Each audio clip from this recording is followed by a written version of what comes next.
Hello everybody, my name is Dratnos. I'm planning to put some tier list content on my channel, and I figured it would be a good idea to have a quick little video that explained what the tiers mean for my videos so that you can know when you're watching them what exactly I mean when I'm putting different specs into these different tiers. So first off, my tier lists are generally going to be based on high-level content, so high-end mythic rating, like Hall of Fame-ish level, not necessarily world first, but world top 200, world top 100 type stuff. For Mythic Plus tier lists, I'm going to generally aim those also at, high-end keys. So in the current state of the game, we're talking like plus 20s and higher, that sort of place. And the reason for that is that that's the kind of content that I do. And I think that that's kind of the place where it's the most interesting to think about the state of the game. So what that means is that I'm not going to really do the tier lists based on the difficulty of the specs to play. I'm going to kind of assume that that's not an issue for the players involved. And I'm not really going to make a change on a specs based, like ranking in the tier list based on how well it plays in pugs or those sorts of things. Although I'll try to mention that when I talk about the specs. I'll try to talk about if a spec is particularly difficult to make work in a pug. And often those problems are also problems in higher level keys. But for the most part, those are going to be things that don't make it into this tier list, because just the reason I'm making these is I'm not trying to help you figure out which specs to invite to your groups and which specs to never invite to your groups. I actually think that people should invite lower tier specs more often to pugs. I really just like making this kind of content because I like talking about the state of the game and the state of the metagame and how the class balance is looking. So that's the reason for those choices. So at the top of the tier list, we have the S tier. These are specs that are extremely good at the current moment. Often this tier should be empty. That's a good metagame. Usually doesn't really have specs in the S tier. If they do, maybe there's a couple, but then there's also a healthy A tier that stays pretty competitive with them.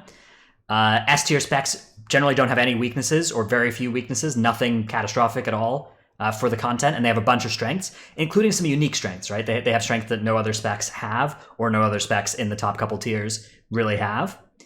The kit is kind of just naturally suited to the content often for specs in the S tier. It just feels like that their abilities are just designed to do this, and the way the spec works just works naturally very well with that content.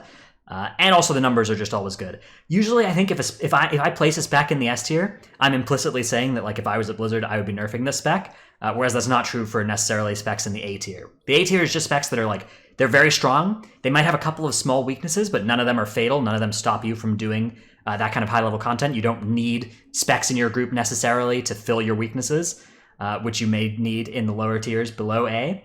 And this is always a good choice. These are specs that you'd never be surprised to see doing well in a given type of content. The B tier is a tier for strong specs that might have one or two big weaknesses, but those can be covered well, and they also have a number of strengths. These are, again, ones that it's not surprising to see in the top of lists, although maybe you'd only see a couple of these, on the top 20 runs on Raider.io or whatever. You'd maybe expect to see one or two or three of these, and then mostly A or S tier offerings. The C tier is medium to bad specs, fair, mediocre. These are specs that might have several weaknesses that can be covered by having other specs in your group, but these are specs that don't fit into every composition. These are specs that they might not necessarily have big weaknesses, but they might just be worse versions of better specs. So there have been times in Battle for Azeroth's history where I would describe Feral Druid, for instance, as a worse version of Outlaw Rogue. Just none of the things in the kit do anything that Outlaw Rogue does better than Outlaw Rogue, and they don't have anything uniquely really strong going for them. So this is the tier where those specs will go. It's not weird to see one or two of these specs doing well, particularly from very good players playing these specs who've mastered the spec. But you usually wouldn't expect to see groups work with more than one of these. You'd expect to maybe see okay, there's one group doing well with a C tier spec, and the rest of the group is A tier specs, including a specific spec usually that covers whatever weakness the C tier spec is missing. D tier specs have massive weaknesses. These specs might not be unplayable. It might not be you can't get away with this spec in a high key or whatever. If I'm doing a Mythic Plus tier list, or you can't kill the end boss with this spec in raid, that's not necessarily true. But you really would expect not more than one of these specs ever to be involved in that sort of group, at least in that role in raid. You wouldn't expect to see two D tier tanks killing an end boss on Mythic in the Hall of Fame level range. You wouldn't expect to see groups in Mythic Plus with multiple D tier specs doing well either. Those sorts of things would be very, very rare. And again, this is mostly the place where people who succeed with this have mastered the spec inside and out, and you might be able to make it like look good and have good results with that, but I guarantee you that those players are extremely good, and they have a much harder job than somebody playing the same role in one of the A or S tier specs that does the same job, right? Like you can see somebody succeeding with one of these specs, but the number of people who can succeed with that spec is way smaller than the number of people who could succeed with the A and S tier specs. Then the F tier is specs that are in just a horrific spot right now. There's fundamental problems with the spec that, in my opinion, anything that goes in the F tier needs to be, they either need to be buffed because their numbers are really low.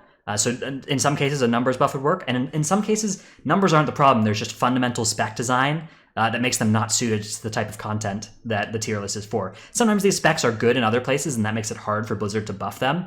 It's difficult. It's difficult to just make spells better in a spec that is already good in Raid, for instance, in order to try and make them better in Mythic Plus. And you often will need an actual rework to move some power around in the kit to make them better at the places where they are an F. So that's my tier list. That's how it works. I hope you enjoyed this, and I hope you enjoy the tier list videos on this channel.